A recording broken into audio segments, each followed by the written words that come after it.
I'm just going to start by introducing the mayor. So we, I would say from an HYM perspective, and people know me, my name is Tom O'Brien with HYM. Doug Manns and myself and Paul Corsali and a group of other HYMers are here, but Doug Manns and Paul Corsali and I are the principals of HYM. Where is Doug? Where'd you go? Oh, there you are. There you go.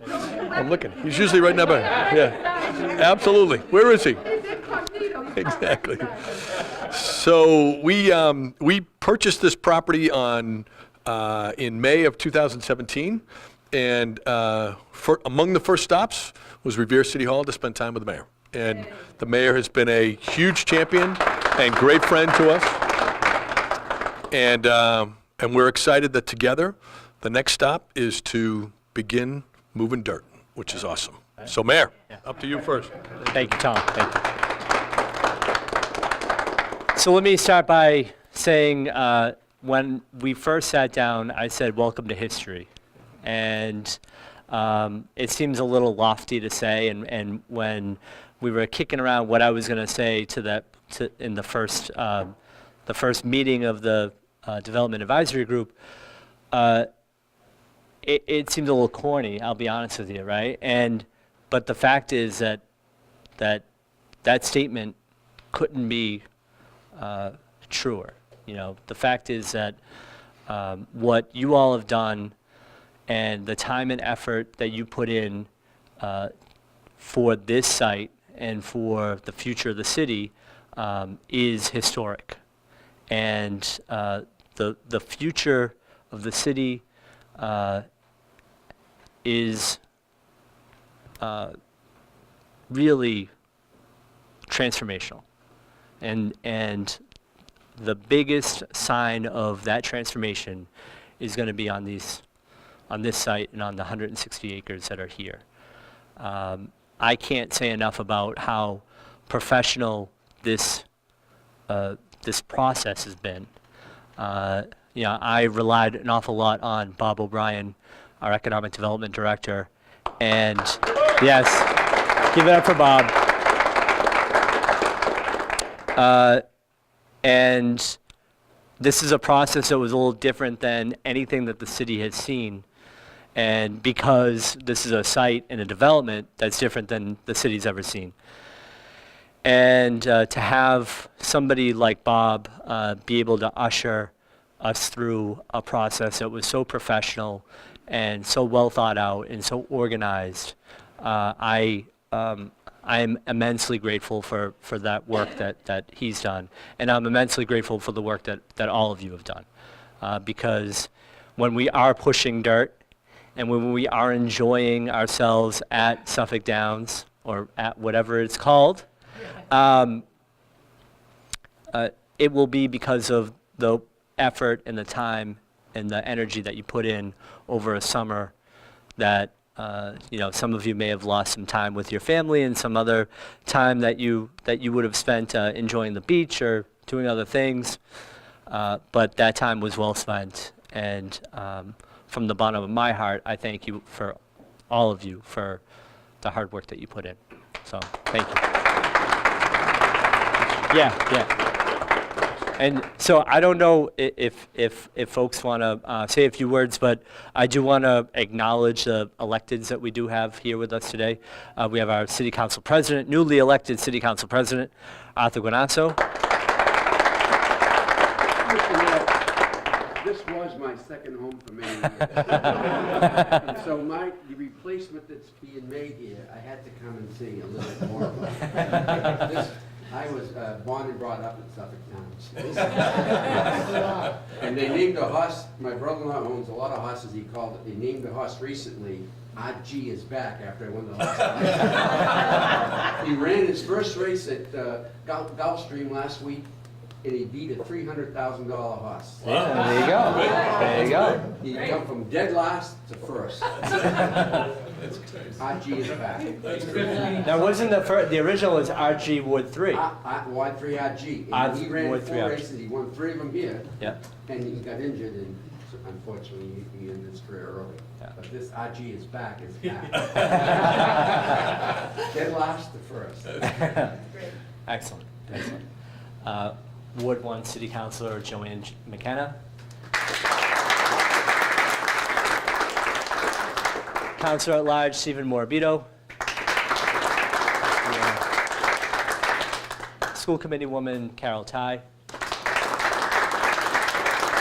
And I know one member who's not here, one City Council member who's not here, who was at, I think, every DAG meeting, was Ira Novoselsky.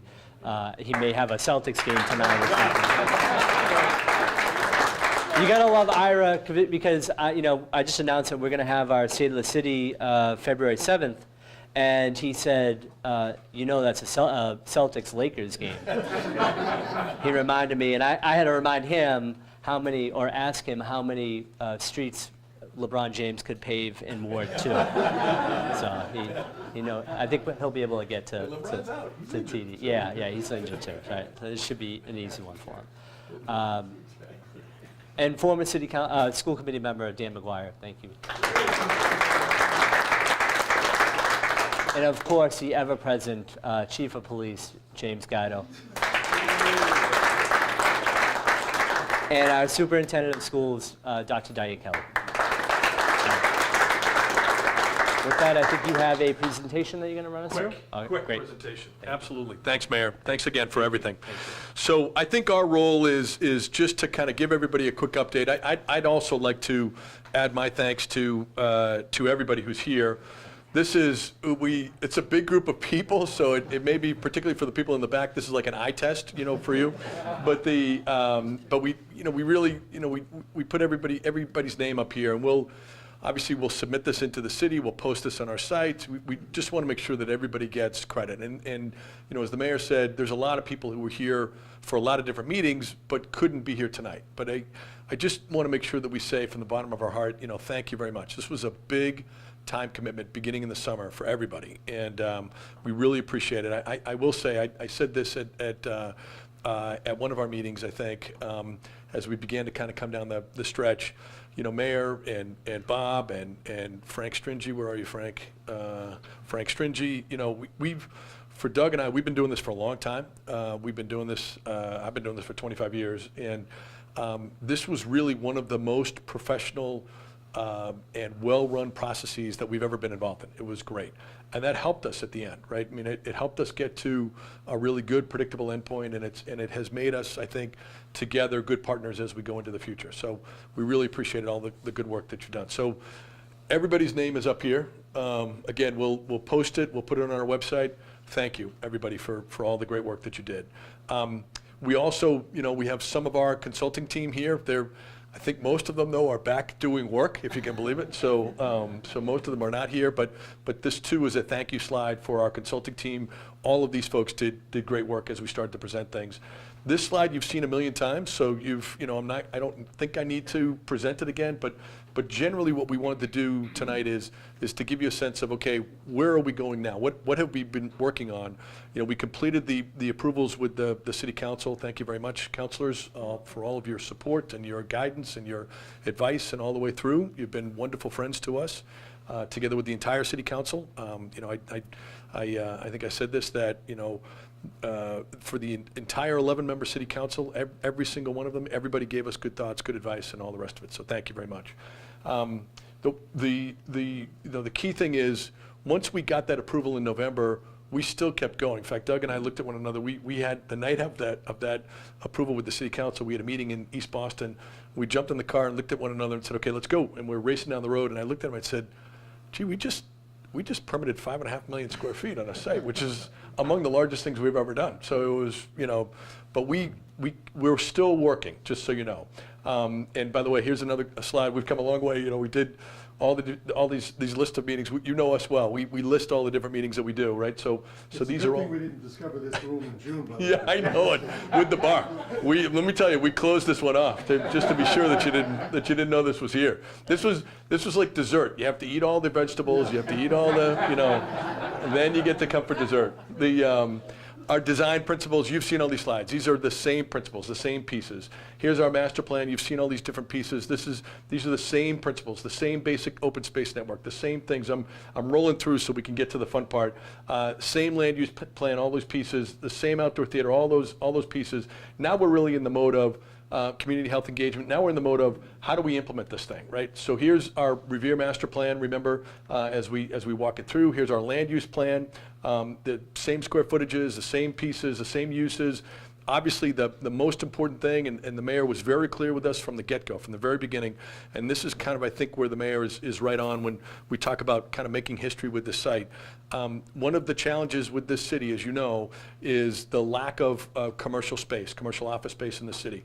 And it's an important challenge that we need to meet on so many different levels. It's about jobs in some respects, right? I mean, that's a key connector, for people. It's about tax revenue. It's about getting a new high school, as we talked about in front of the city council. All those different pieces. That's the key objective. That's the challenge for us. But this is the opportunity on this site, and this is really what we're about, is making this place into something that can be a home for a campus, like, we won't say the word of the company that begins with A, but like that company, right? That's kind of what we can make work. The Innovation Center, right? So with the Innovation Center, which we talked about frequently, every time we would present this thing, we are in the process now of selecting architects for this. We're in the middle of that whole process. We have a really interesting group of responding architects who've come to us. I think we got responses from 8, does that sound right? Correct. Eight architects, all very talented, really good, well-known architects, and people who can help us think about this in a way that can make it welcoming, can make it work, all the rest of it. So we're in the midst of that whole process of selecting architects for that. We'll probably make a selection, I would think, in the next 30 days or so, for that piece. And remember, here's our expanded Beechmont Square. So now you're standing at Beechmont Square, looking back toward the MBTA station. Now this is, remember, when we say Beechmont Square, as Councilor McKenna would remind me, when we say Beechmont Square, this is merely our portion of Beechmont Square. There's a larger Beechmont Square, which is on the other side of Bennington Street. It's on our side of Bennington Street. It's all those different pieces. And so we totally recognize that what we're about here is producing a retail component here that is one piece of the pie that is the entirety of Beechmont Square. That's a key thing for us. The retail, we've started the process of reaching out to retailers, to people who can help us think carefully about what the retail mix will look like here. One of the most important things for us is to get the restaurant piece right. So we need, as we've said time and time again, we need a really interesting restaurant with a great menu. We need a kind of a really interesting coffee place.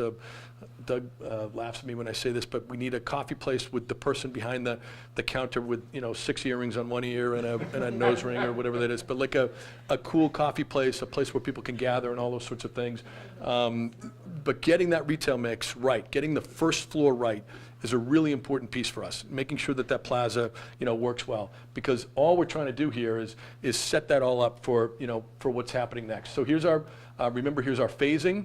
So we're going to focus on first phase. So this is our first phase, remember. Does this work? No. So remember, this is our first phase. I'm going to step over toward the piece here. So remember, you're entering here from Beechmont. This is the Innovation Center, R1. This is a hotel here at R2.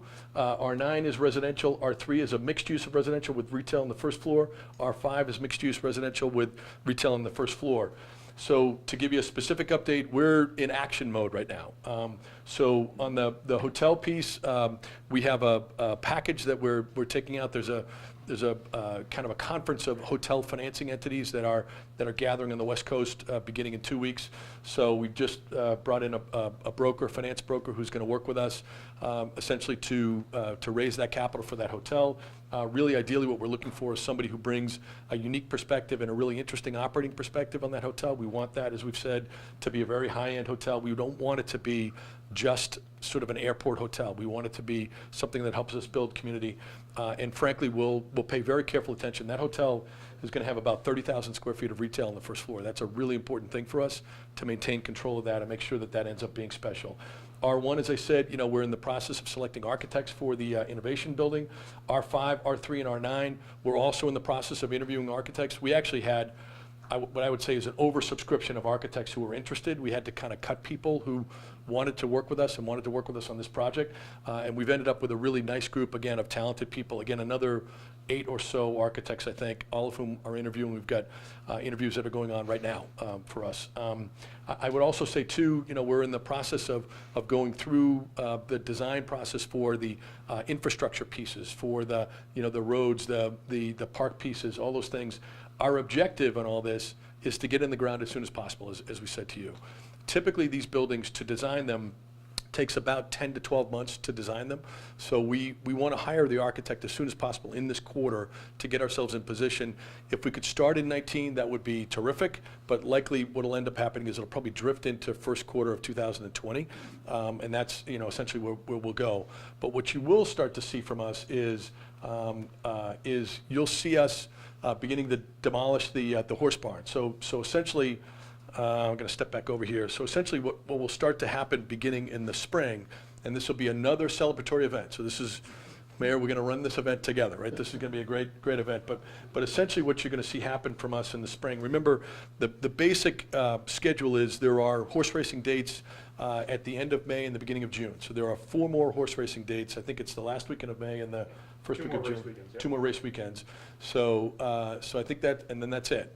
So when that has happened, we haven't set this date yet, but in that time frame, we're going to begin the process of demolishing the horse barns and beginning that process of taking the fence down and really showing people what this can look like. So for me, the way I think about this, when you come off of the blue line at Beechmont and you stand there and you look at the fence, which we repainted at the councilor's request, right? Just to kind of make that look a little bit better. But you look at that fence, you can't see the vision for what can happen on the other side. But now, finally, after 80 years, that's all going to come down, which is great. May I ask a question? Yes. How long is it going to take you to bait the stables? Bait the stables. Oh, Yes. that's a detailed question then. So the hard questions I give it to. The exciting questions he gets to make, Yeah. right? Make it clear. So there's already an existing baiting operation going on today. Okay. So we do maintain, SSR on the site maintains an existing baiting operation. We will ramp that up at least 4 weeks, if not earlier, before demolition starts. Okay. It'll be expanded. So right now it's kind of in maintenance mode, right, because there's not much happening. But we'll be putting together a construction management plan that will address baiting heavily. Did you consider less non-invasive baiting, so the other animals that are eating the rats, like owls and coyotes, aren't going to be affected because of the baiting? So we are working with SSR to shift the outside baiting to capture and kill. So it's not chemical. So yeah, so we're because you talked to us and also DCR talked to us about not using second generation poisons because they're slower poisons and they're staying, they stay in the food stream basically. So, so yes, that is, we are looking at that as we speak. Great, thank you very Yep. much. Okay. So the bottom line is, we'll be in position to start that process of knocking those horse barns down in the spring. And then here's what Beechmont Square will start to look like. So we'll complete this, if we can start in 2000 and, let's say January 2020, so a year from now. It'll take us about 2 years to build these buildings. So, we'll have the demolition event in the spring, just to kind of plan your social calendar, okay? We'll have the demolition party in the spring. Then there'll probably be a groundbreaking. That'll you'll have to dress up warmly for that one, because the groundbreaking, let's say in January, it'll be winter. It'll be winter, in that 2019, 2020-ish time frame, and then it takes us 2 years to build them, and then we'll have a grand opening, for those as well. It's our intention to open up that the Innovation Center, hotel, and first residential building will all open at the same time. That'll be kind of the first wave. Gear them all up. And then the 2 residential buildings, there's 2 more residential buildings that will follow closely behind that. But the idea is that the plaza, Innovation Center, hotel, they all open up at one time. About 3, if you want to say 3 years from today, or a little bit over 3 years from today is the goal. Pretty much this picture, what you'll see. I trust everyone will note there are no telephone poles on. We took the time, so we're taking So the telephone Frank poles Stringy down. made sure, and Frank, that was one last ad for Frank. yes. But it's a good, but you know what? It's in the a decision good, document. it's a long-term, it's the right thing to do. Yes. Right, in the short term Yes. and the long term, it's the right thing to do. Yes, How are Councilman. things moving along with East Boston? It's good. So we actually filed the draft of our PDA zoning document with the BPDA earlier this week. We intend to file the actual BPDA, the PDA document, the zoning document, on Friday of this week, which is great. And all that's been going, really well. We've also been in deep with MassDOT and other folks around our MIPA process to complete that. So I would anticipate we'd complete the MIPA process and the City of Boston process, around Memorial Day, late May of this year. So we'll complete all those pieces. So we should have everything in place, which is great. Any other questions? And I think that's it. I'm happy to answer any more questions. We wanted to do a short presentation. Now, Andrew's signaling to me, so there is food here, and, we wanted Not just people- cookies, it's No, food. just cookies. It's real food. Real food. And we really wanted people to just, kind of relax and talk, and we'll walk around if people want to ask more questions or whatever, but, relax and talk and just enjoy this. We really appreciated the work that you put into it. We wanted this to be a nice night of celebration for all of you, so thank you very much. Thank you.